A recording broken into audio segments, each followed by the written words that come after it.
From the University of Westminster, this is The Week Ahead with Dave Coker. All right, guys, welcome. This is The Week Ahead. It's Sunday, October 4th. Let's get a look at what's coming up over the next few weeks, or probably the next few days, that might drive the markets. First of all, key events as we look at. Oh, my animation's a little messed up, I'm sorry. Stimulus talks. There's been another proposal put forward in the States. It's a little crazy, to be honest with you. Put forward by the Democrats, America's left. And what they're trying to do is they're trying to come up with an idea about stimulus for the economy, for workers. And the thing that I found crazy was they want a complete moratorium for 1 year on evictions from property, for instance. They have a few other things that are a little further out there. In terms of money for people, I agree with that totally. But I don't think you should give people money and then say they can't be evicted from their properties and things like that. There's all sorts of crazy stuff happened with the first wave of stimulus, and it would just get worse if they had a total protection shield from evictions. President Trump, his health, got to pay attention to that. That's potentially a game changer in the sense that it could drive significant volatility into the markets. I don't think it's going to really have an impact over the next week, say, assuming his health doesn't deteriorate sharply. But still, it could go either way. So we got to pay attention to that no matter what.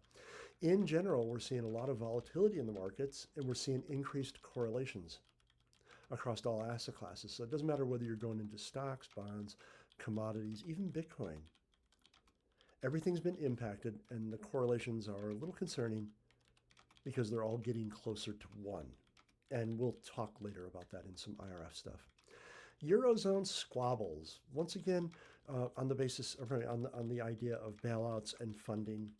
And they're arguing Merkel's taking control, but she's never going to retire, is she? I remember she was talking about retiring and she appointed her heir apparent. I'm not quite sure what happened there. It didn't go anyplace, but no, she's never going to retire. And Fed chair is speaking, and we'll talk about that in the details. Very important that we pay attention when Jerome Powell talks. All right, let's take a look at some market indicators. Here we got the Standard & Poor's, the S&P 500 over the past 3 months. And remember, guys, again, what we're looking at here is we're looking at performance overall. And we can see the market. This is evidence of the market just sort of going sideways. There's no real clear winning sector. Some sectors doing better than others, but even within those sectors, there are winners and there are losers. Take a look at tech, upper left-hand corner. If you put money in Microsoft, you're actually down. If you put money in Apple, you're up. Aside from that, how are you going to take a pick? It's really interesting what's going on there. Even communication services. We got Facebook as a winner, Google a loser. I own AT&T, it's not doing super well, but it doesn't matter because I get a dividend off of that.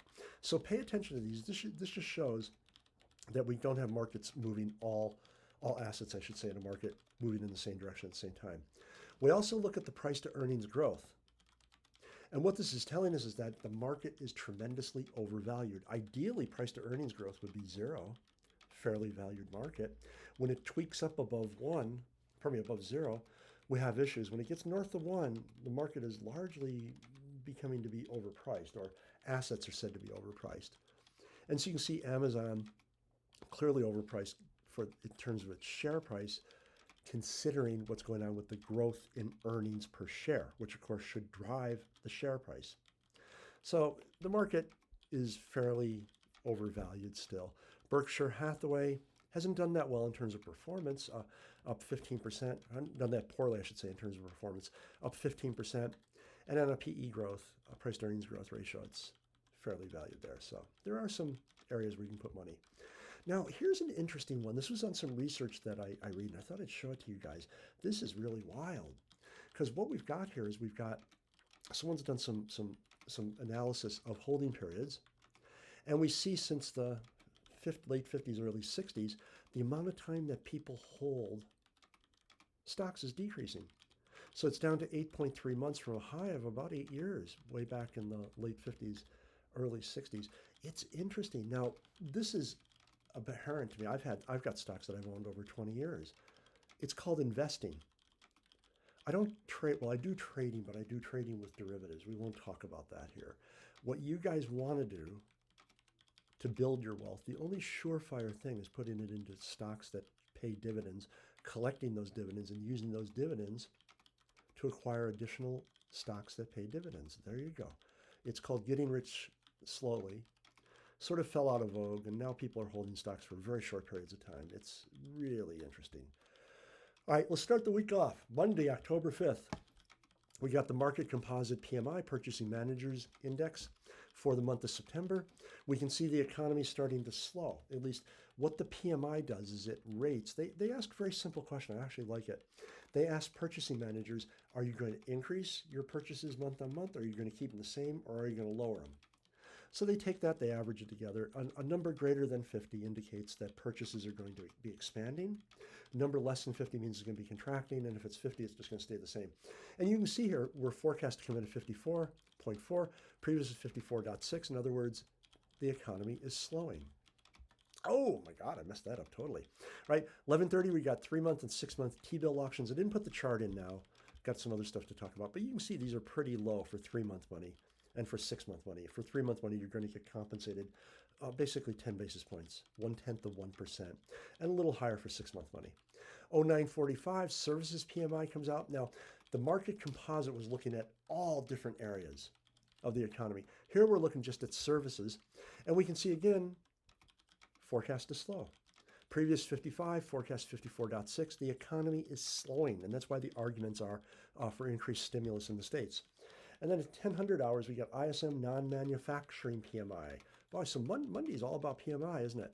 And you can see here, previous 56.9, forecast 56.3. In other words, a sharper slowdown coming off the Institute of Supply Manufacturers. So we've got 3 different providers of the same information. It's always good to look at this stuff from different providers. It's non-quantitative in the sense that they're doing some polling. They're sampling a little bit differently, but we can get a better idea if we look across providers. Tuesday, October 6th. Oh my gosh, everything messed up there. I'll just show you the whole page. Right, at 0830, we got August exports. Prior was 168.1 billion. That's how much America sold. The total value of all goods and services that America sold. The rest of, just goods, I'm sorry, that America sold the rest of the planet. Imports 231.7, both for August. Trade balance, this is what causes Mr. Trump some issues, some palpitations, which aren't coronavirus related. And it is an interesting problem. We see the prior trade balance, negative 66.2, forecast come in at 63.6. So slight correction, but not much. And 4-week, 52-week T-bill auctions, in other words, 1-year T-bills. Prior was 14 basis points. Not sure what's happening this time. Whoops, here we go. All right, Wednesday, is that right? Yeah, that's good. Okay, Wednesday we only have 3 things coming up. So we got crude oil inventories. Prior was negative 1.98 million. Oh, this is month on month, I'm sorry. So prior was negative 1.98 million. Forecast to be 1.56 million. So slight buildup in inventories. That's consistent with the story we're hearing about the U.S. economy is slowing. And then the big one at 2 o'clock, FOMC meeting minutes. This is the minutes for the prior meeting. And then at 2 o'clock, we got their statement, and they will tell us why they chose to do set interest rates a certain way, whether they chose to increase, decrease, whatever. Thursday, again, my animation's horrible. Sorry about that. Thursday, October 8th at 0:30, initial jobless claims week on week. Forecast 823,000 people are going to claim unemployment for the first time. Prior was 837,000. At 0830, we got jobless claims, the 4-week average. I prefer to look at that. Prior was an average was 867.25. Forecast, we don't have a forecast for the average, but the average is less choppier, obviously, because we're looking at the same data as we do weekly, but over a 4-period smoothing. And then at 1100 hours, we got 30-year TIPS auction. These are Treasury inflation protected securities. They're Treasury securities that pay off in real terms, not nominal. And the prior was negative 2.72%. In other words, people were putting money in these things and actually losing money because they were paying off in negative terms. In other words, you weren't getting, you were actually seeing coupon and principal shrink. It's really wild that people are putting money in at those prices. I prefer property. And then at 11:30, we've got 4-week and 8-week T-bill auctions. And here I've got, no, I messed that up. I'm sorry. Ignore the prior and the forecast. I didn't put it in for both. But we're auctioning off more paper, 4-week and 8-week. The U.S. has got a real taste for paper.